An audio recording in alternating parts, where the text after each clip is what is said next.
Hey guys, what's going on? It's Wex, and today I have a solo video instead of a podcast, which is the top 5 moments of NDA 2022. And in order to celebrate the beginning of 2023, hope you had all a great Christmas and a great New Year. So, yeah, without further ado, I think it's time we can just get straight into things. So, earlier in the week, I sent out a message to everyone asking for their submissions of their favourite moments of the year. Now, a lot of submissions I received were for Season 5, which was in 2021, such as a Drunk Trade, which is actually 2020, or which was Season 4, I believe, or even things such as Drake Fish and Whimsicott clicking buttons all season long, which I'm not really sorry about, by the way. But yeah, I have compiled a decent list of contenders for the best moments of the year and tried to rank them accordingly. Keep in mind that this was attempted to be done with the least amount of bias, although some bias might creep in. So yeah, without further ado, I think it's time to finally kick off the list with a joint 5th place. Yeah, so I couldn't really decide what gets 5th place. Both of them are kind of similar. So both of these entries mimicked each other in a long, stally game in both Season 6 and also Season 1 of Scarlet and Violet. And these were Week 4 of Season 6, where the London Lightning Rocks took on the Granite State Graveler Rocks, and in Week 2 of Season 1, where the Blackwood Baltites took on the Tennessee Turquoise. In the Lycan Rocks versus Granite State game, we saw 34 turns of a VGC match take place, and no, this wasn't in the off-season with the NDL, this was a regular season game. Now, Gummy didn't have the best of luck here, missing 7 out of 13 sleep powders in the game with Venusaur, including the first 4 attempts in a row, and also with Rockside missing twice out of 8 attempts on Torkoal. But the start of the show in this match was Umbreon. Kurtz brought out the Snarl, Yawn and Moonlight Starts here to win the game, again on turn 34 against Gummy, with both Torkoal and Venusaur at -6 special attack. Brilliant plays by Kurtz, honestly. I expect nothing less from this man. He truly shows he can win with anything, including stally single strats. And this long game was very much in parallel with the Week 2 matchup of this season, where Justin and new coach Jaster faced off, and Justin found out just how fun Moody can be. In the 26-turn thriller, which had us on the edge of our seats, Justin used a mixture of Protect and Substitute along with Leftovers in order to gain so many stat boosts, including a crucial speed drop in Trick Room, as he ended the affair with plus 6 defense, plus 5 attack, plus 4 special attack, plus 1 Spadef, and -4 speed in order to outlast Jay's Vaporeon for the first time in his life. Justin made Vaporeon finish before him. Pause. Overall, both these singles stally performances deserve a spot in our top 5 or 6, I guess. But yeah, coming in at number 4, we have the first game of Season 6 with the main Mudkips and the Pearl Harbor Artillery Fing-Off, where Germ used Auroraville Attract, Alolan Vulpix to beat Riolu. Now, although Riolu was able to come back and win the match, the moment that I saw Attract being used by a C-tier Pokemon to win a game is where I realised just how good Drafty can really be. Like, where else can you see something like this happen? Because Germ made it look so easy. Even if Psychic Terrain confused him in the game, it happens to the best of us, including me. Germ continues to be one of the most entertaining coaches in the league, and I get onto this more in honorable mention later on. But now we can move into number 3, where we return again to Season 6, this time once again to Week 4, where the San Diego Raichus took on the main Mudkips on this so far. And in this game, we see the Rider Sash come into full effect. If anyone knows, this man, Rider, lives so many roles, it's actually insane. Like, I don't know how he does it so often. We call it the Invisible Sash sometimes, I'm just calling it the Rider Sash right now. And here we see this. Okay, picture this. A crucial Game 3.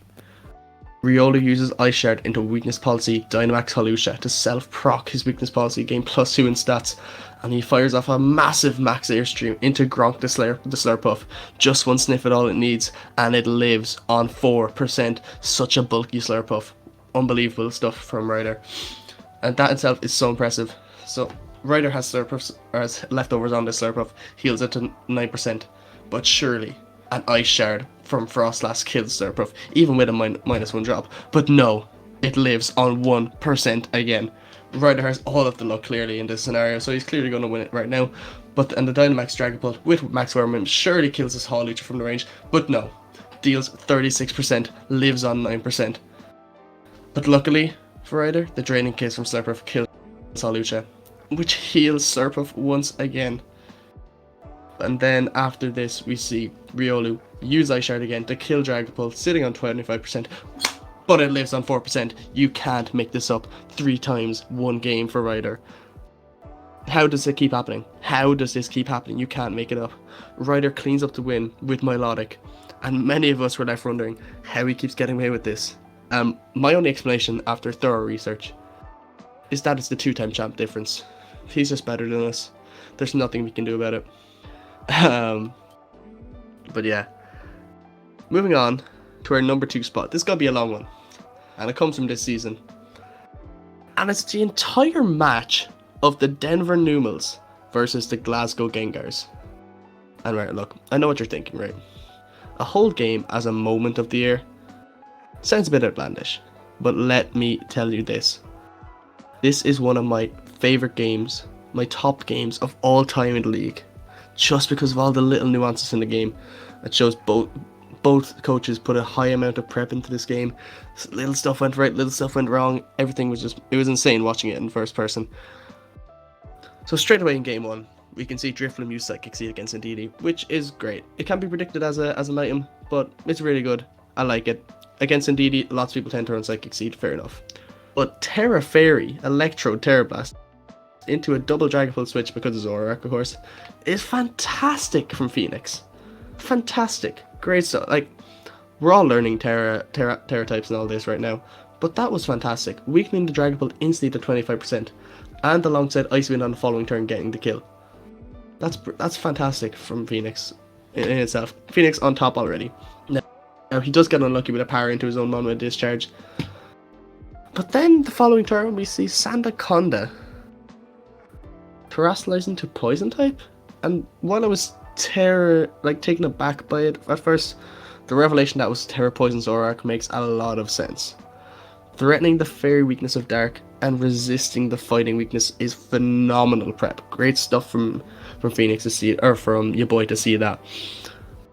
But then following a Flamethrower burn onto King Gambit, Phoenix does not hesitate to kowtow cleave the Ndidi, which has been powered up by Supreme Overlord due to Drifloon dying earlier in the turn.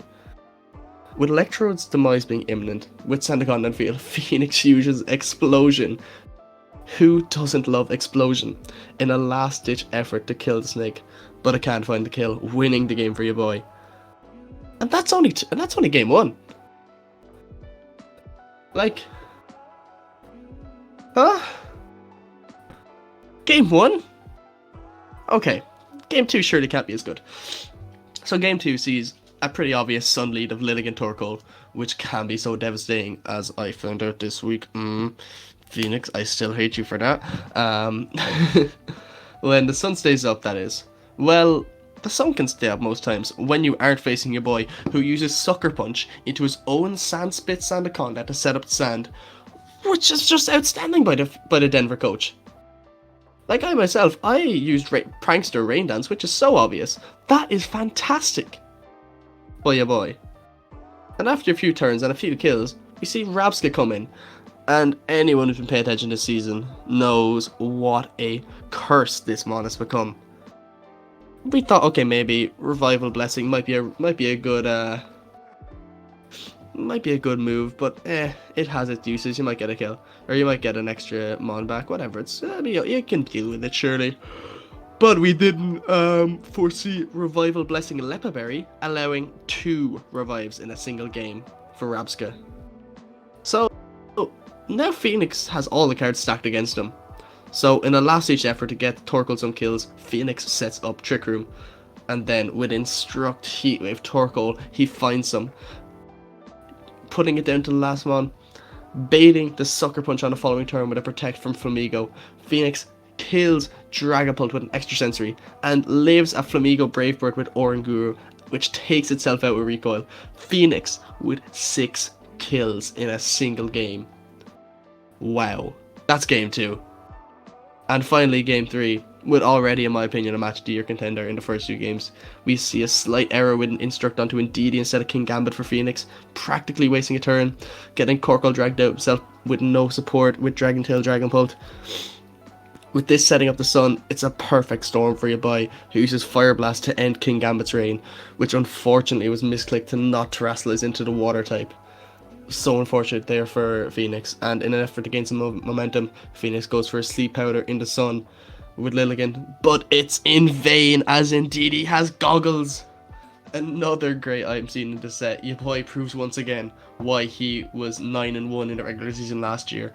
And although a Quiver Dance boosted energy ball from Lilligan finds Ndidi with the kill, all of the pieces fall apart for Phoenix, who succumbs to the power of the Numels, capping off a 2-1 victory for your boy. I can just say this was phenomenal watching it live.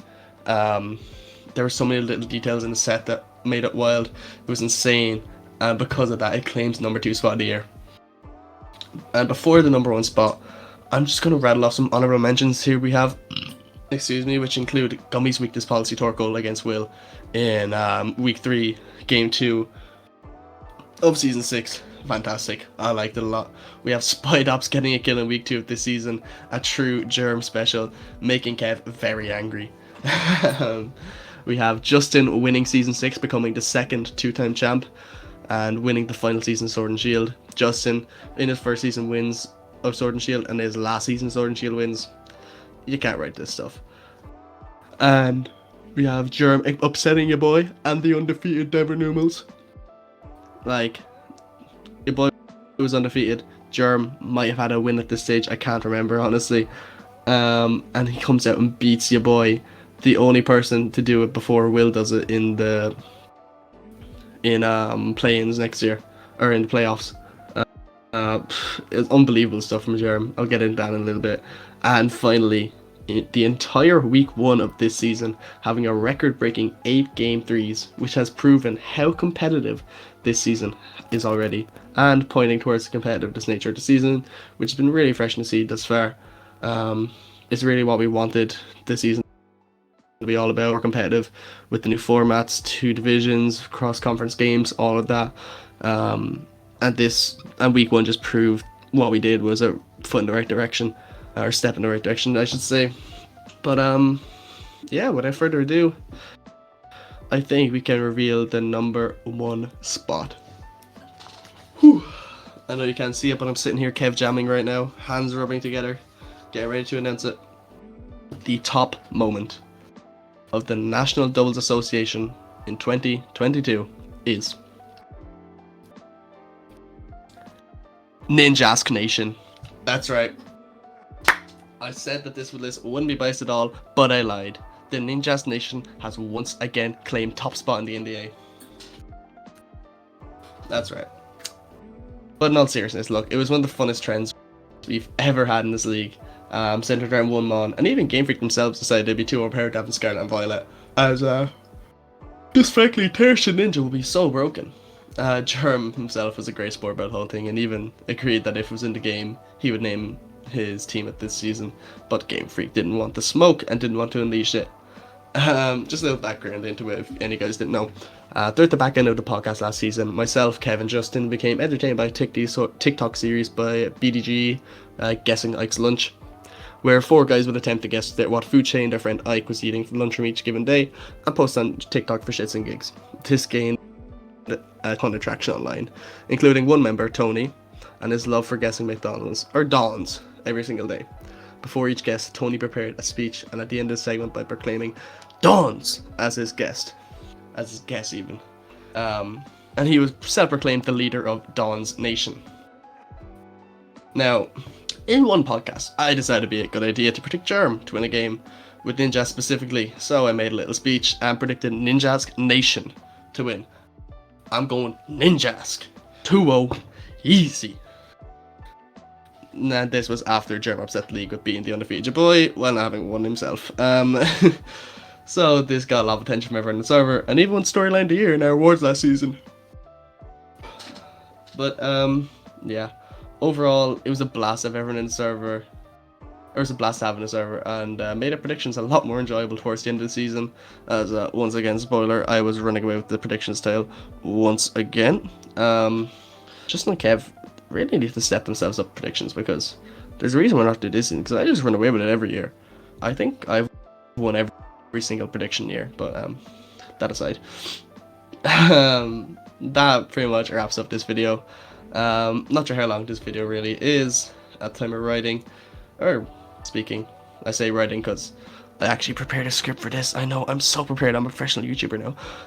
But look, I really hope you guys enjoyed it. I had a ton of time, had a ton of fun making this list. It took me a ton of time making it too. And hopefully you'll see Kev and Justin back here for the next episode of the podcast. Thank you so much for watching. Please like, subscribe, all that jazz. And yeah, I'll catch you guys in the next one. Peace.